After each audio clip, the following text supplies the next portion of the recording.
أو كالذي مر على قرية وهي خاوية على عروشها قال أنى يحيي هذه الله بعد موتها فأماته الله 100 عام ثم بعثه قال كم لبثت قال لبثت يوما أو بعض يوم قال بل لبثت 100 عام فانظر إلى طعامك وشرابك لم يتسنه وانظر إلى حمارك ولنجعلك آية للناس وانظر إلى العظام كيف ننشزها ثم نكسوها لحما فلما تبين له قال أعلم أن الله على كل شيء قدير۔ یا اس شخص کی مانند کہ جس کا گزر اس بستی پر ہوا جو چھت کے بل اوندھی پڑی ہوئی تھی۔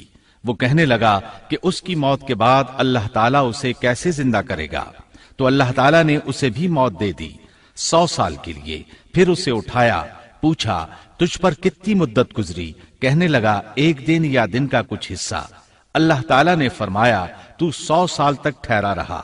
پھر اب تو اپنے کھانے پینے کو دیکھ کہ یہ بالکل خراب نہیں ہوا، اور اپنے گدھے کو بھی دیکھ، ہم تجھے لوگوں کے لیے ایک نشانی بنا رہے ہیں۔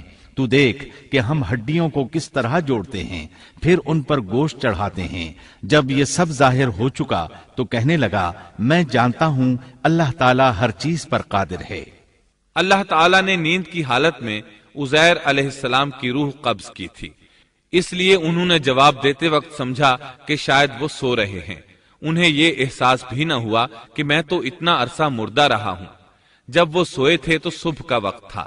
جب دوبارہ زندگی ملی تو عصر کے وقت آنکھ کھلی۔ اسی لیے اللہ تعالیٰ کے سوال کے جواب میں انہوں نے کہا میں 1 دن یا دن کا کچھ حصہ سویا رہا ہوں گا۔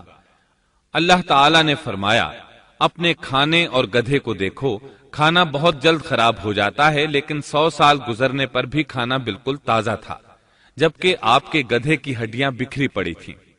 اچانک ان کے سامنے دیکھتے ہی دیکھتے ہڈیاں حرکت کرنے لگیں، پھر جڑنے لگیں۔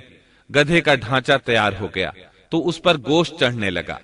اس طرح گدھا زندہ ہو گیا اور آواز دینے لگا۔ یہ دیکھ کر عزیر علیہ السلام پکار اٹھے، واقعی میرا پروردگار ہر چیز پر قادر ہے۔ ان کی اس عارضی موت کے دوران وہ بستی آباد ہو چکی تھی۔ عزیر علیہ السلام نے ان سے پوچھا کیا تم لوگ عزیر کو جانتے ہو؟ انہوں نے کہا جی ہاں، انہیں فوت ہوئے 100 سال سے زائد عرصہ بیت چکا ہے۔ تب عزیر علیہ السلام نے انہیں بتایا میں ہی عزیر ہوں۔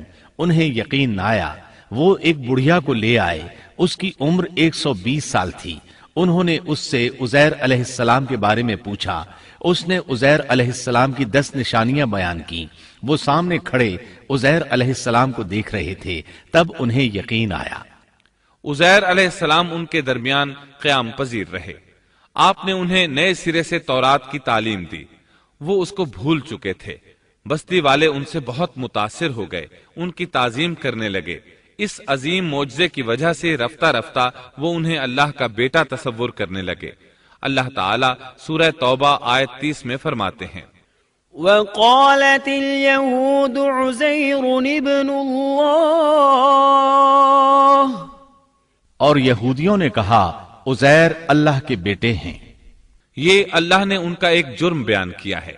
یہ جرم ان میں نسل در نسل چلتا رہا، یہاں تک کہ اس دور میں بھی یہودی عزیر علیہ السلام کو اللہ کا بیٹا مانتے ہیں۔ آپ کا نام دیوان مقدس بھی رکھتے ہیں اور کہتے ہیں یہ مقدس ذات کی نسل سے ہے اور معبود ہے۔ یہی ان کا شرک ہے۔ اللہ ان پر لعنت کرے۔ اللہ انہیں اس جرم کی سزا ضرور دے گا۔